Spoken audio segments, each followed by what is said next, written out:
Atentos saludos amigos de Voces Milano. El mundo se encuentra conmocionado por el atentado a la democracia sucedido hace muy pocas horas contra el candidato presidencial y expresidente de los Estados Unidos de Norteamérica, Donald Trump. Esto sin lugar a dudas evidencia que el sistema en general se encuentra en graves aprietos. En Ecuador tuvimos el asesinato de un candidato presidencial, Fernando Villavicencio, que permitió, querámoslo o no admitir de una u otra manera, supuestamente el ascenso del actual señor presidente de la República, el licenciado Noboa. No obstante, aquello afortunadamente no sucedió en los Estados Unidos de Norteamérica, pero hay un común denominador, que en este caso sería que el FBI colaboró en las investigaciones para esclarecer y determinar quién fue la persona o las personas que ordenaron el asesinato de Fernando Villavicencio. Eso, lamentablemente, todavía en la práctica no habría ocurrido y anhelamos que en Estados Unidos no suceda lo propio, toda vez que sería el mismo FBI el encargado de la investigación. Pero más allá de aquello y de todas estas connotaciones fuertes y graves que a la postre estaríamos nosotros hablando de que eh, es prácticamente inamovible la candidatura de Donald Trump, existen otros problemas que deben ser atacados de manera inmediata, como es el tema de la prescripción de los derechos laborales. Y no pocas legislaciones de Latinoamérica así lo han concebido. Unas hablan de 5 años, otras hablan de 3 años. Es decir, cuando usted es despedido intempestivamente, tiene solamente, en el caso ecuatoriano, 3 años para poder entablar la demanda respectiva y lograr la persecución de todos aquellos haberes de índole laboral y social a los que usted tiene derecho, como el pago de la remuneración mensual unificada al trabajador privado en general, la 13ª, la 14ª remuneración, componentes interesantes como el fondo de reserva, desde luego beneficios laborales, que en este caso serían las vacaciones, entre otros. Esto, sin lugar a dudas, se contrapone frente a lo establecido en Francia, por allá por el año de 1789, cuando tomando como base las gestas libertarias de América de 4 de julio de 1776 en Estados Unidos, la Declaración de Virginia, indiscutiblemente, tomemos en consideración también cuando sobre la base del regimiento de los derechos humanos tuvimos la decapitación de los reyes de Francia, pero tratando de olvidarnos de aquel asunto de barbarie, vemos que en esta Declaración de los Derechos del Hombre y del Ciudadano se habla de la imprescriptibilidad de los derechos humanos.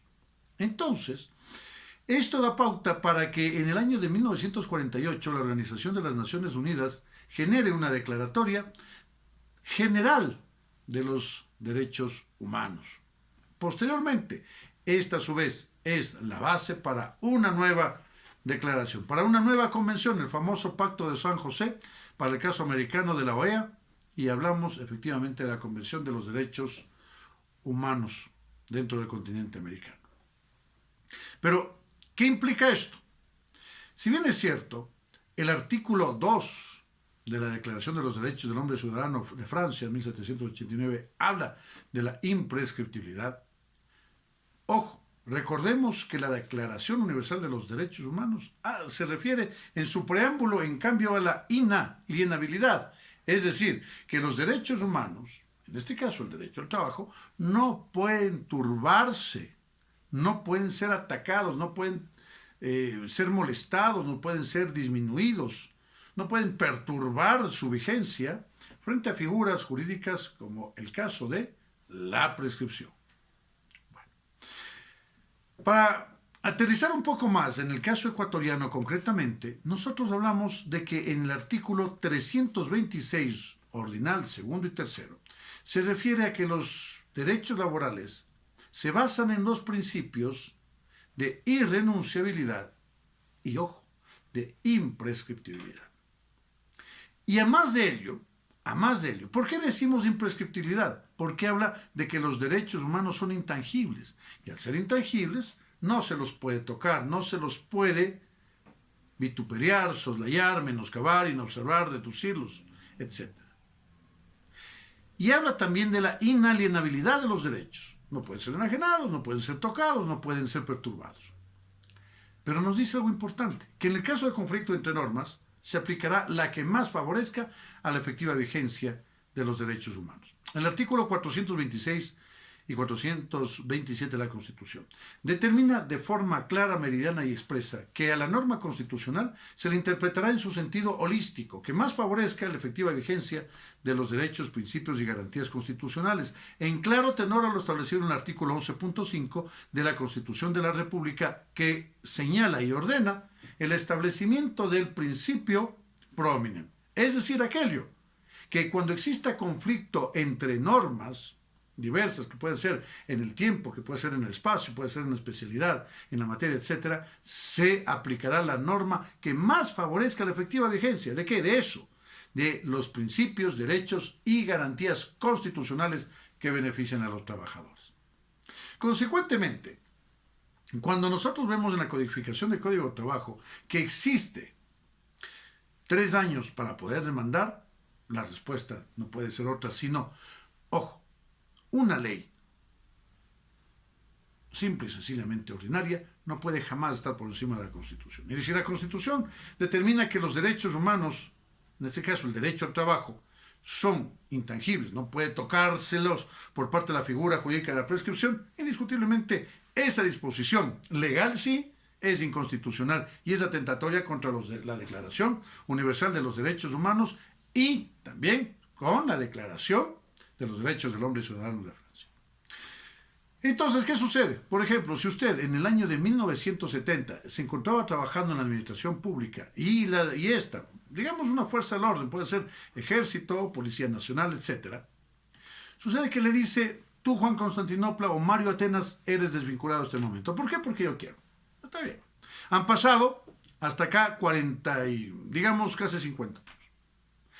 Eso ¿es justo, es adecuado, es correcto? Bueno, sabemos que un acto administrativo, para que sea debidamente motivado, fundamentado, debe observar lo que dice la Constitución del año 2008 en Ecuador, no la Constitución de 1969, no la Constitución del 79, no la Constitución del 98, sino lo que ordena la Constitución del 2008, en atención a qué. Aquel artículo 326, numeral tercero, determina que en caso de conflicto entre normas tiene que aplicarse la norma más favorable, en este caso a los trabajadores. Y la más favorable es la Constitución de 2008. Pero, doctor Ludwig, han sucedido ya o han transcurrido en este caso 50 años. No importa. No importa. Los derechos de los trabajadores son inalienables, son imprescriptibles, son intangibles. Consecuentemente, esa figura prescriptoria no hace absolutamente ninguna mella. Entonces, ¿qué es lo que sucede? Ese acto administrativo es nulo, de nulidad absoluta. Y al ser nulo, simplemente las cosas se retrotraen a su estado anterior. ¿Por qué es nulo? Porque el artículo 76, numeral 7, literal L, señala que todo acto administrativo debe ser debidamente motivado.